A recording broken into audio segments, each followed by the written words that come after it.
Chapter 10 of The Rat Race by J. Franklin. Well, there it is, Harcourt. I ended my recitation. Miss Briggs believes me, my wife doesn't, and I don't expect you to. But if you're interested, I can prove I'm Frank Jacklin, any number of ways.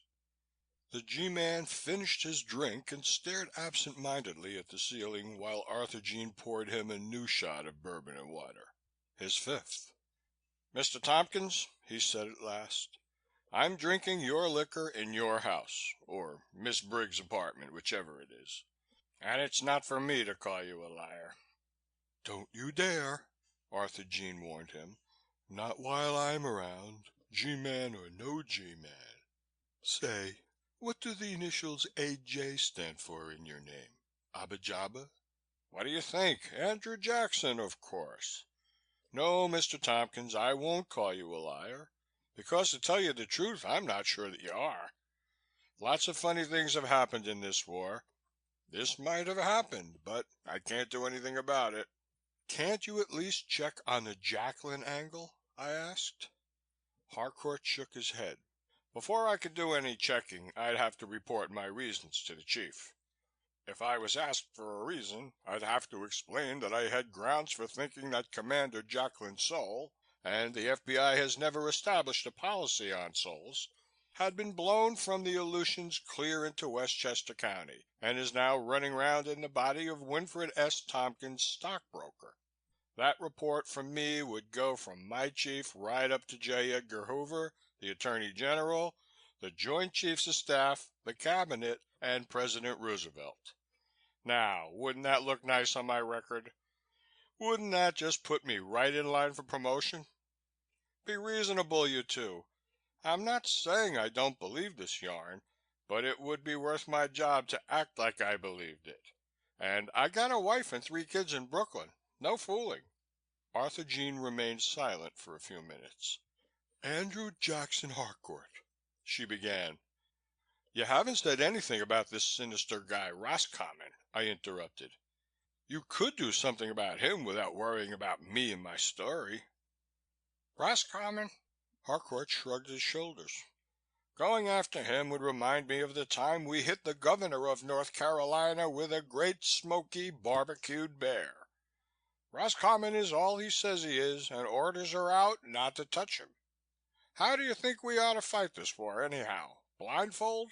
What about that great smoky bear? Arthurjean demanded irreverently. Y'all from the South, honey child? The old North State, sugar. And you? Tennessee, thank God. And the name's Arthurjean Andy. And for the millionth time, I'll explain that my dad's name was Arthur and my mother's name was Jean, so they ran 'em together, like John's Mansfield or Pierce Arrow. But it's all one word, no hyphen. So there. I urged them to get over their rebel yell and come back to the subject of the bear. Well, Mr. Tompkins, Harcourt explained, it's this way. Up in the Smokies we have a special way of cooking bear. All you need is a bear, a bee tree, a 2-handed saw, and a stick of dynamite. First, you kill the bear. That's mighty important. You skin him and you gut him and truss him up like a chicken. Then you ram him up as far as you can deep inside a bee tree just below the honey and wedge him in so he won't slip. Then you start a slow fire underneath him inside the tree. The fire sort of slow cooks the bear like a Dutch oven, drives off the bees and melts the honeycomb. The honey just naturally drips down on the bear meat while she's cooking. Just about the time the tree's ready to fall, course, I should have explained you saw off the trunk just above the honey so the bees can get away from the smoke and the old tree will draw like a chimney. You set a fuse to a stick of dynamite, toss it in the fire and run like hell. Well, sir, the dynamite goes off and just naturally shoots the old roast bear out the tree like a projectile. Then you pick it up, lug it back to the picnic grounds, and I tell you, Mr. Tompkins, it's mighty sweet eating. Now this time we nigh hit the governor of North Carolina. He was making a political speech over at the old fairgrounds, and I think I get the picture, Harcourt, I said, cutting in on him rapidly. We did pretty much the same thing with baby seals and popcorn in the Aleutians. When we were after Jap subs, the depth charges killed no end of baby seals. Concussion, I guess. So we'd pick them up in a lifeboat, clean them, stuff them with unpopped popcorn, and stick them in the 14-inch guns. Then we'd touch off a reduced charge behind them. Seals are naturally oily, so they went out the muzzle like a regular shell. The intense heat of the explosion not only cooked the seal, but popped the popcorn. That puffed out, set up air resistance, and reduced trajectory. Then we'd send out a helicopter to pick them up, and have them in mess, cold, with chili sauce. They were delicious. One time when we were bombarding Attu, the crew of number 3 turret forgot we had a seal in the center gun and fired it at a Jap redoubt. It hit. "I can see," Arthurjean remarked, "that I've been missing a lot of fun here in New York. Though I'll never forget the time we pretended we found a dead mouse in a mince pie at the Waldorf. Now who in hell can that be?" The doorbell rang insistently. Harcourt looked a little uneasy. "I thought it might save a lot of time and trouble," he said, "if I asked Mrs. Tompkins to meet us here. I told her that Miss Briggs was a friend of mine.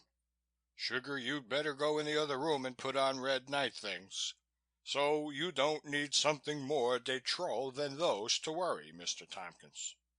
"That's just dandy, Harcourt," I agreed. "Did you ever see a wife who couldn't spot a sex situation at 100 yards upwind on a dark and rainy night?" "Can't say I did," the special agent admitted, "but I've never had but one wife, and she's busy with the kids." There was a knock on the door and Harcourt opened it with a courtly manner. "Come right in, Mrs. Tompkins," he said. "My friend, Miss Briggs, is in the other room and will be out in a moment. Mr. Tompkins and I—" "This," said Germaine, "is Mrs. Rutherford. After Winnie didn't turn up for a couple of nights, we put our heads together and decided that two could worry as cheaply as one. So when I got your message, I just phoned Virginia and here we are. Hello, Winnie. Is this another of your homes away from home?" Virginia Rutherford looked pretty much the way a roasting bear in a bee tree might be expected to feel while waiting for the dynamite to explode. Very sweet, red hot, and not giving a damn whether she hit the governor of the Old North State. "Hello, Winnie," she remarked dangerously. "This another of your tousled blondes?" "I resent that," Arthurjean said from the doorway. "This is my flat and I didn't invite you, and I'll have you know that I'm a very respectable, well, rather respectable working girl." The effect of virtue was only slightly marred by the fact that, as she spoke, a pair of silk panties slowly but inexorably slid below the hem of her skirt and settled in a shimmer at her feet. Arthurjean looked down. "Oh, hell, girls," she said. "What's the use? Have a drink." "Thank you, Miss Briggs," Germaine replied. "I will. Make mine straight Scotch and the same for Mrs. Rutherford. Are you by any chance employed in my husband's office?" "I'm his secretary," Arthurjean admitted. "Winnie?"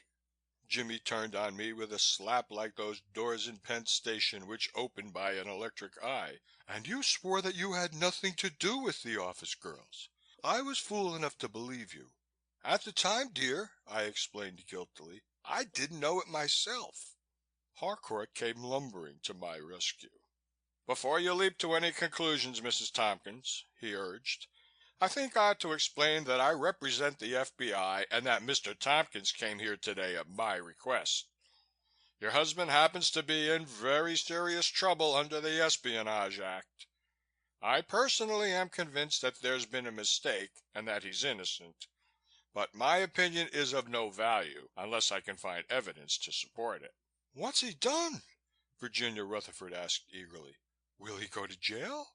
"Unfortunately, Mrs. Rutherford," Harcourt replied, "I'm not allowed to discuss the nature of the charges against him. No formal indictment has been lodged, and if you can help me, none will be made. The important thing is to know where he was and what he was doing from the 25th of March until the 2nd of April." "Why the 25th of March?" my wife demanded. "He was with me at Bedford Hills most of that time. I and the maid of the house, Myrtle, can testify to that. I don't think he went to the office much that week. It was Holy Week. He and I went to church. Mrs. Tompkins, he said, you are a true and noble lady. It's just too bad that one of our agents has already interviewed the Hubble girl, who testified that Mr. Tompkins didn't come home once all that week. Germaine sank back in her chair and looked at me with an air of misplaced consecration. Winnie, she urged, go ahead and tell him where you were. I'm your wife and I don't care what silliness you were up to or what woman you were with, just so they don't send you to prison. I smiled at her. Jimmy, I replied, I give you my word, I simply don't remember. I don't know where I was. As I told you the other day, I've drawn a blank as to what happened before last Monday afternoon. Mrs. Rutherford took advantage of the moment of incredulous silence which followed this announcement. Don't try to be chivalrous, Winnie, she urged me. We hadn't planned to advertise it, Jimmy, but Winnie spent that week with me. He rented a flat for me uptown, Mr. Harcourt, about 6 weeks ago, and we put in a whole week together. I dare say you think I'm a loose woman, but... Harcourt looked quite painfully embarrassed. I surely do not want to contradict the lady, he told her, but the Bureau checked up on that apartment yesterday. The janitor and the cleaning woman both stated that, except for last Monday afternoon and evening, when you were there by yourself, neither you nor Mr. Tompkins had been near the place for at least 2 weeks. The bed linen and the bath towels hadn't been used, and the food in the icebox was stale. There had been no garbage. Oh, flared Virginia, of all the low-down snoopers. The country's at war, Mrs. Rutherford, the special agent replied. And while I'm at it, I might as well save Miss Briggs the trouble of telling me that Mr. Tompkins spent a week here with her. He did not. We've checked this apartment house most thoroughly, as well as Mr. Tompkins' office. Why that particular week? I asked. Harcourt turned to me apologetically. In view of your earlier statements to me, he declared, I'm sure you'll understand this explanation. A certain ship did not sail from a certain port until the 26th of March. A certain article was not delivered on board that ship until after she had sailed. Before then, the individual who brought the article to the ship had no knowledge which ship had been selected. Before then, nobody on that ship had any knowledge that any article would be brought on board, and had no knowledge of the nature of its voyage. Whatever arrangements were made must have been made during the following few days. That, at any rate, is the working theory the Bureau has adopted. Have you no idea where you might have been in that period, Mr. Tompkins? I placed my head in my hands and thought back to that misty morning 10 days before, when the Alaska pulled out of Bremerton Navy Yard and headed north through Puget Sound for Victoria and the Strait of Juan de Fuca. I remembered how, as we returned recognition signals to the Canadian base at Esquimalt, a destroyer had put out, come alongside, and put a civilian passenger aboard us. I remembered the fuss he raised on the bridge while we made a lee for the destroyer and hoisted a large packing case on board, and how it was hurried below decks with a Marine Guard. Then I thought of the run out west past Dutch Harbor and Adak, our light carrier slipping through the drifting fogs of the Aleutians while the slow Pacific swell pounded against our port beam and the turbines whined and ship shook and the icy wind whipped across the flight deck. And I remembered that last night in the mess when Windy Smith, of Texas naturally, boasted that he... No, Mr. Harcourt, I told him, I'm afraid that the things I remember wouldn't help either of us. You go ahead and see what you can find out about me, and so will I. Winnie, Germaine said reproachfully, tell him where you were, dear. It's no use pretending that you don't remember. I know that you can explain. I know there's nothing really wrong. Arthurjean walked across and put her hand on Jimmy's arm.